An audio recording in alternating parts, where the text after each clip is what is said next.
I'm Jackie Fox, and today we're going to learn about why I believe that we would be so, so much happier on Ganymede than Mars. I mean, let's face it, we're starting a war with Iran. Our generals are saying that this is, they're trying to create situations that they describe as biblically apocalyptic. For me right now, my main reason for wanting to be on any other planet than this one, or a moon for that matter, the reason I'd rather be on Ganymede than anywhere else in the solar system in 20 years is, well, I don't have to share a planet with any of these assholes. Specifically, Donald Trump and Elon Musk. If they're going anywhere in that same time frame, it'd probably be Mars. So I figure I'll just keep going and just flip them the birds on the way out of the inner belt. Because, as anyone who, I don't know, is like mildly interested in space could tell you, making Mars our next priority is fucking stupid. And both of these people, they have access to intellectual resources that I can only imagine. Like, I would love to learn to code. I just don't have time for it. And more importantly, I don't really have people to learn from. Like I liked learning from people in school. But just imagine if I could just call an engineer, like a professional, high-ranking tech like I could call the CTO of Tesla and say, "Hey, can you explain to me how this code should work?" As the President of the United States, you could arguably pick the brain of any intellectual in the world that you're not bombing, maybe. And, like, definitely almost any intellectual within the United States, at least behind closed doors, and ask them what they think about things. Because even if they don't like you, behind closed doors, they might realize that they could be the sane person in the room.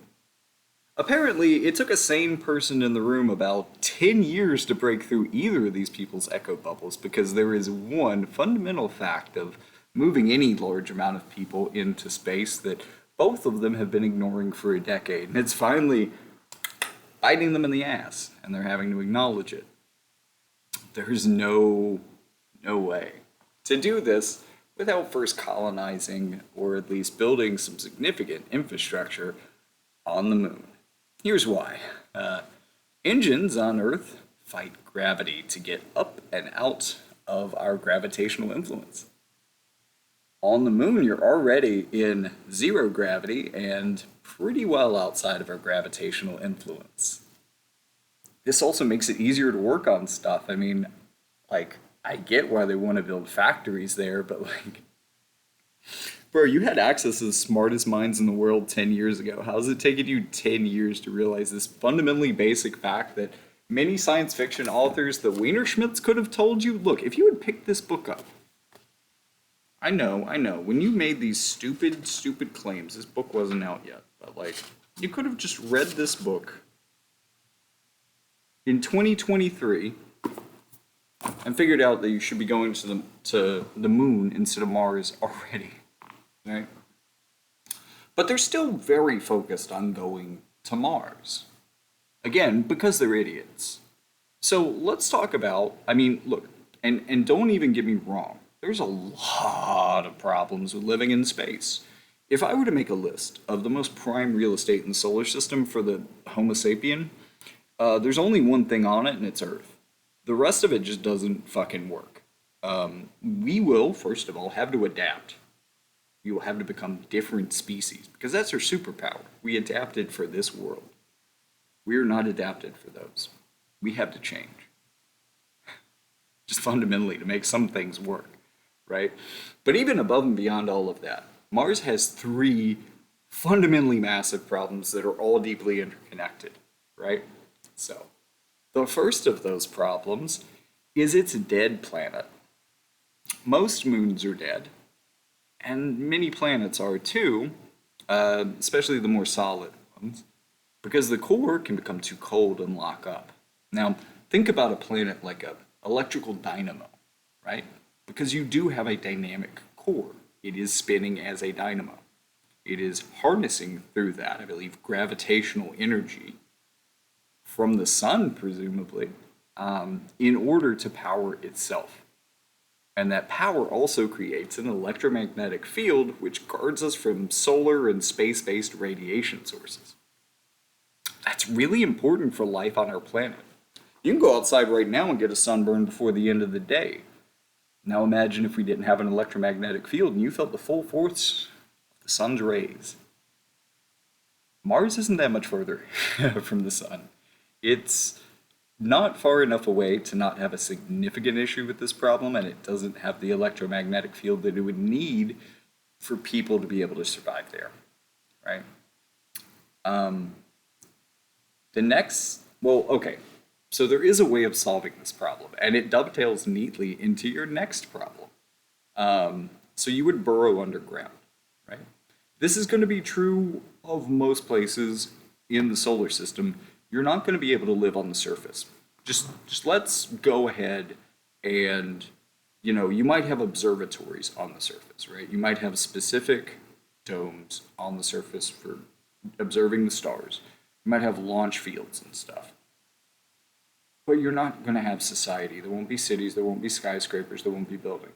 It's just not how we will be able to live because of the radiation issue. And look, our computers have issues with radiation too. It's not just about us not being up there. Our computing software, unless shielded heavily, won't even be able to be up there, right? So we're going to be underground. Well, Mars is made of regolith. The crust is, right? This is vitrified rock that has been pummeled by asteroids and the immense energy that they release, temporarily liquefying the rock and causing it to form back into one solid piece. Hey, real hard to work with, real hard to drill through. It's a solid piece of rock, right? Two, it powders, basically. When you break it up, it doesn't fragment and shed, it becomes dust. This dust contains so many things that will kill you so fast that it's not even funny. The dust itself, even if it were non-lethal, would be a significant breathing hazard. Just imagine layers of dirt accumulating inside of your lungs, your mouth, everything. And there's sandstorms and shit, like planetary level sandstorms already. And this is without you creating more dust by building tunnels. Okay, so if the walls are toxic, you would probably be better off insulating yourself under a mile of asbestos than trying to build into regolith unmodified, right? So many problems there. And really, one of the biggest ways that you solve that is biologically, through microorganisms that eat all those toxic things and poop out non-toxic things. That's not going to be fast. That's like the slow creep terraforming. And that's to make the ground not want to kill you. Third problem. What happens if you take a piss on the surface of Mars, or for that matter, most places in the solar system? If you're imagining a steady stream maybe curving up into gravity, no. You would not pee a liquid, first of all. Familiar with dry ice? Dry ice is the ice, the frozen form of carbon dioxide. It might be a little bit more complicated than that, but that's the basic understanding. We'll get back to that later, actually, by the way. There's a couple of things I've introduced that will come back later. That's one of them, so hold that in your head. It doesn't have a liquid form because there's not enough pressure, at least at sea level, to make it form into a liquid. So it goes from a crystalline kind of ice form into gas. Just instant. Just shifts gears directly around the liquid phase. Water would do that if there wasn't atmospheric pressure to stop it. That's also why there's no water on the surface of Mars. That's also why you wouldn't want exposed like eyes, mucous membranes. Your body, your moisture would steam out of you. You would desiccate. Not because of the heat, because it wouldn't be hot. Not because of the radiation, but it would be cooking you alive. No. Because of atmospheric pressure, you would just start to become mist.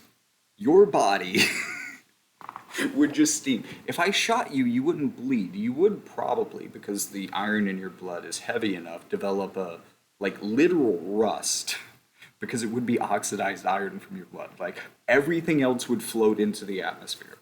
Now, if you're thinking, oh, well, it's just in the atmosphere, it's going to go. No, it's going to keep going. It's gone. It is in the void of space now. You just pissed into space from the surface of Mars. Again, this is true a lot of places. But, well, colder places are able to resist this because, well, things don't thaw. There you go. We just figured out how to solve this problem, right? Things don't thaw. There is, on my understanding, some water on Mars. We're very excited about this. It means there could be life on Mars. But it's underground for these reasons. Atmospheric pressure is different down there. It actually can form into a liquid. It just stays. Freezes, unfreezes, whatever.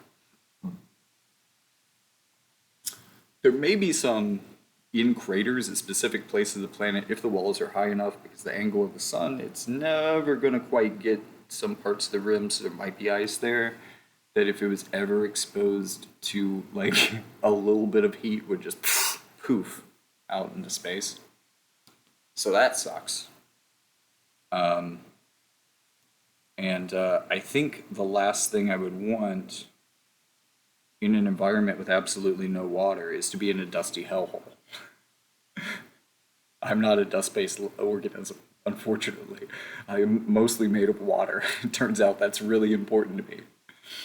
And like, even though you're close to the inner belt of asteroids, I mean, you need to imagine some incredibly competent mining operations, which aren't sustainable, obviously, because you literally are pissing into the wind, you know, in a way more metaphysical way than it originally meant that.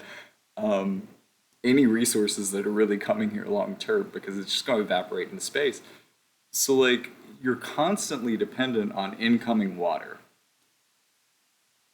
It's good. We have like the most major hurdles to solve because if we can't fix that, we have to fix the atmospheric pressure, which means we have to do like the big scale terraforming. There's no building this shit here in the next 1,000 years kind of terraforming, right? That's what it's going to take for Mars. And it looks like the best planet we've got. But you're looking in the wrong place. Moons are actually where it's fucking at, right? And Jupiter has some pretty kick-ass moons. So let me now describe why you would want to live on Ganymede or maybe Callisto. Or both. Why not both? I like both. They're both very similar. Okay, so here's the general description. Composition is going to change a little bit between the two moons. Also, where they are in orbit is actually really important for them. But basically, we've got about 160 kilometers of ice at various states of iceness, right? It's like diamond hard almost up here at the top. And it's basically flowing above the ocean. There's an ocean next. Salty, hot, even. Maybe warm would be more appropriate. And then there is a core of metal and crust. Something that we would be more familiar with as a moon. Under all of that frozen and not frozen water. So, as you can see, we've already solved our first problem by design. We're never running out of water. Sure, the water and the ice could be toxic in ways that we don't realize, but mass compositionally, we've realized that Ganymede especially is basically just frozen water. Again, there's other things in there that could kill us, but we're a lot more certain about this than we are Martian regolith, for sure. I mean, what's ice dust? Water, basically. Nothing to be scared of here. second thing it's got going for it, Ganymede at least, because we talked about the lack of an electromagnetic field, Ganymede is the only moon that we know of. Callisto could have one too. I'll get back to that in a second. That has an electromagnetic field of really any strength that is measurable from Earth. This doesn't mean the other ones don't have it, it's just it's not something we can detect from here yet. Or we haven't tried, at least. This means that Ganymede is a living moon. It's the only living moon that we know of. And that means that the metal core inside of that crust, inside of that ocean, is hot and spinning and contributing to the heat of that ocean. So Ganymede would, in theory, be warmer on the inside. That ocean also is going to provide a sort of thermal buffer that will help keep the moon alive, in theory. We don't know a lot about why planetary bodies live or die, but we do have this as a concept in terms of whether the core is spinning or locked, right? If you want to think of it as an engine, has it locked up yet? Or does it still start? Although I guess like our hearts, they never really stop. They can't, or they just stop permanently.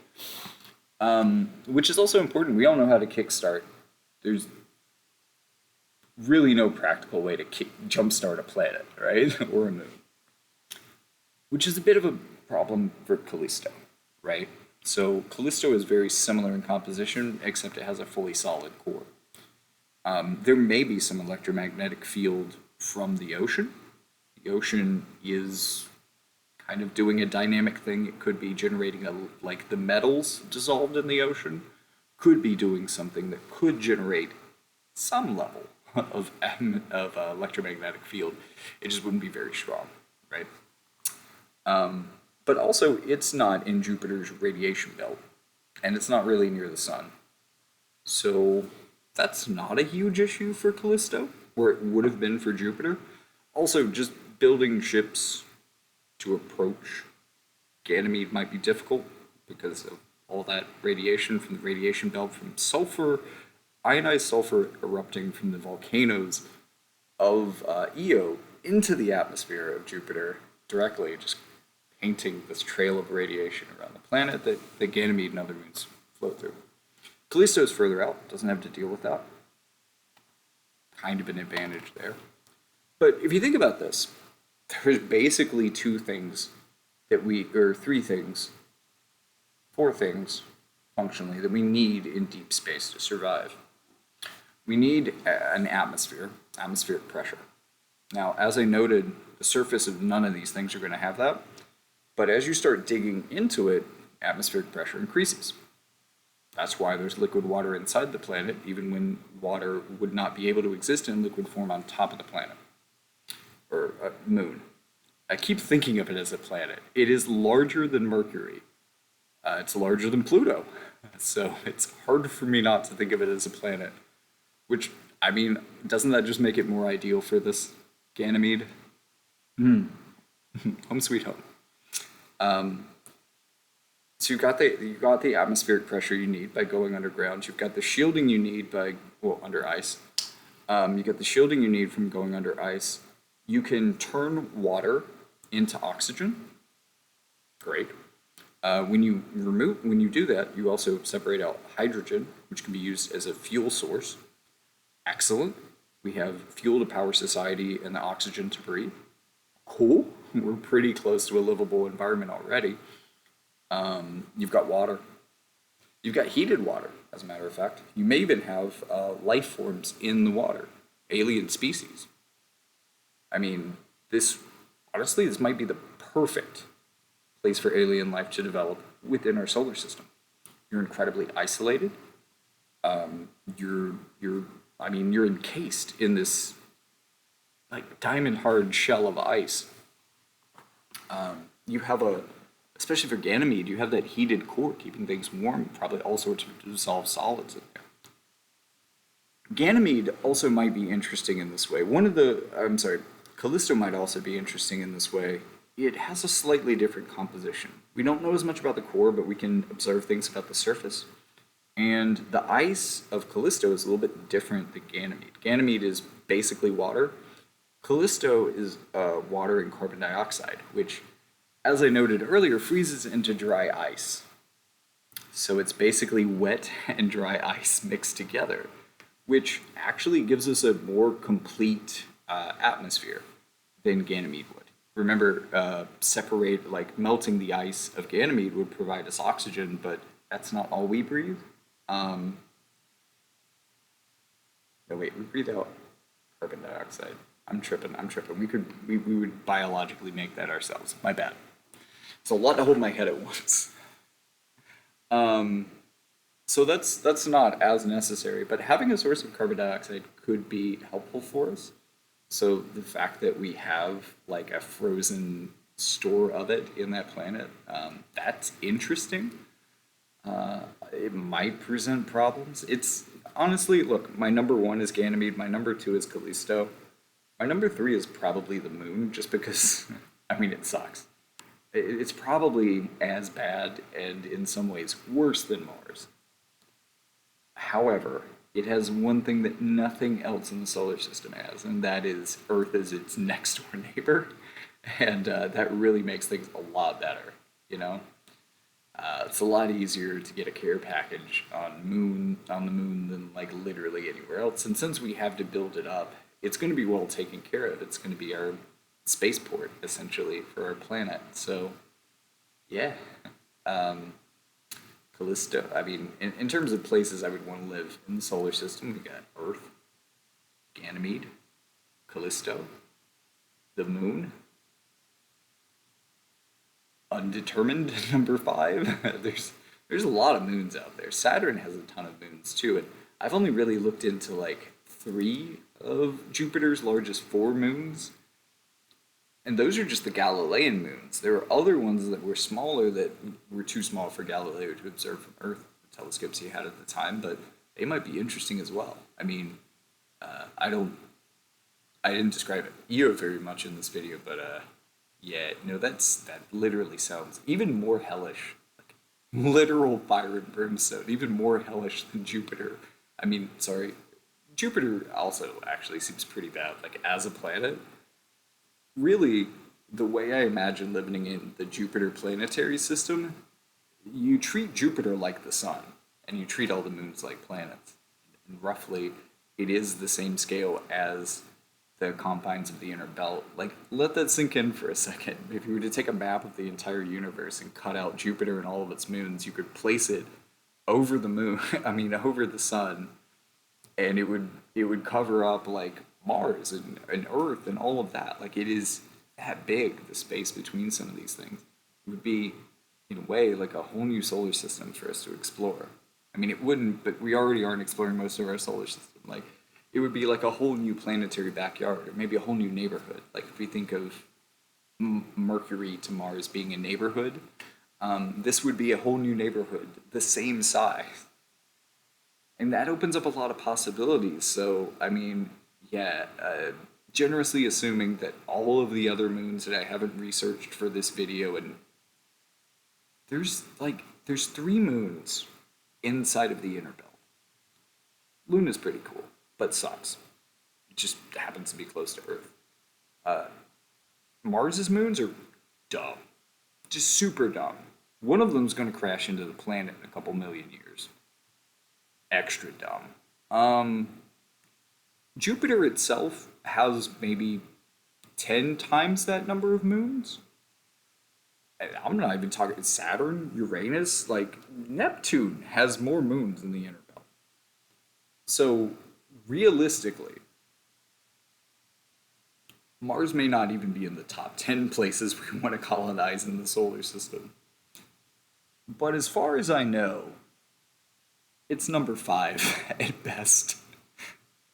And that didn't take 10 years of research to figure out. And somehow both of these morons still haven't gotten to figuring it out. And it's not, look, I just want to stress this before I end the video. It's not even a matter of them having the brain to figure it out. It's the fact that they are connected to the people who do, and they don't fucking listen to them.